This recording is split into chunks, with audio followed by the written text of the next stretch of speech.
Okay, I'm very excited to introduce our guest speaker for the day, Angel. Angel is a native San Diegan. He is a joyful father of two sons, faithful husband. He's also a speaker, author, and real estate entrepreneur. And today he will be presenting a speech titled The Law of the Lid. Please join me in welcoming Angel up to the stage. Awesome, awesome. Thank you for that kind introduction, Brenda. Members and honored guests, my name is Angel Vallejo. I am here to love, serve, and transform business and life. And that is my mission. I've not always known my mission, but that's what it is. And just to get a little background, I have an older brother and two younger sisters. And when I was born, they asked my oldest brother what they should name me. And my brother, with total excitement, he says, King Kong, let's name him King Kong. And luckily, my parents didn't take his advice, but yeah, that would have been a complete wreck there. But yeah, I'm happy that that you guys were open to letting me be guest speaker today. I want to thank God for this opportunity and thank you for showing up today. So I'm going to be sharing the law of the lid. And my outcomes is to have a little bit of fun, briefly give you a description of what the law of the lid is. And then also I'm going to share a story and I'm going to end with some tips. So what is the law of the lid? John C. Maxwell, he's a leadership guru. He says that the leadership ability of the lid that determines a person's level of effectiveness. So whatever your lid is, that determines the level of your effectiveness in your family, in your business, in whatever it is that you're up to. So what is the lid? Growing up, I knew nothing about leadership or public speaking. I mean, when I think back, I was a pretty low-key, shy guy. I mean, I was really shy. I was one of those guys that like I couldn't even lead silent prayer. And some of you would get that on the way home today. But there was a time in my life where I grew up in a pretty rough neighborhood.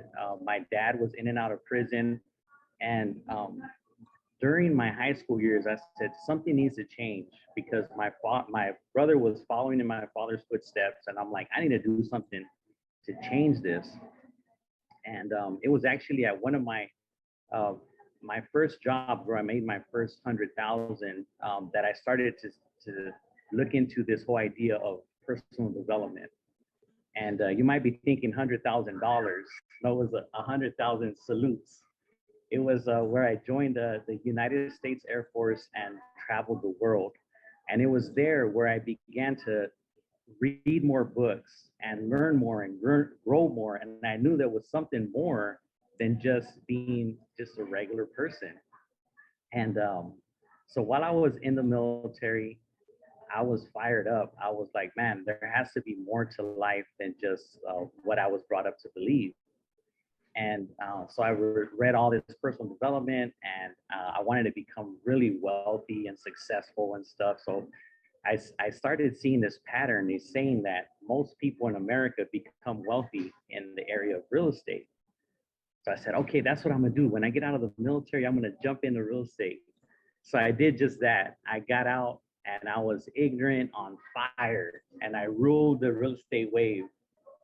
And we all know what happened in 2008. We could take a moment of silence for that, right? For those of you that know or maybe heard stories, actually everything that I brought up and saved and invested completely diminished. So I found myself in '08 on the phone with a mentor, and I'm like, I got all these clients, but the banks are not lending. What do I do? And he's told me, he said, you know what, Angel? If you want to set yourself apart, he said, from this point forward, whatever you do, if you're staying in this industry or you go somewhere else, if you want to set yourself apart, you're gonna want to learn how to speak in public. So that night, I went online and I found my local Toastmaster group and I signed up. And it started with just speaking in small groups, one-on-ones. and then bigger groups like this, groups of 5 or 10, and then 15, and then it grew to 25. And I started to see my lid growing. And it's amazing the process of how it went, because for the longest time, the biggest group that I did was probably right 25 to 40. And then I was invited to speak at a college event where there was over 800 people.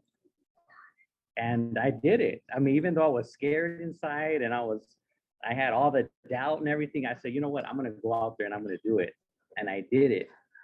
So I had this lid of 800. I'm like, wow, I feel like successful, right? And for the longest time, I was at this 800 mark and I couldn't go beyond it. And then someone invited me to a men's event to speak where there was going to be over 2,000 people there. And not only was that above my lid, but they wanted me to do it in Spanish.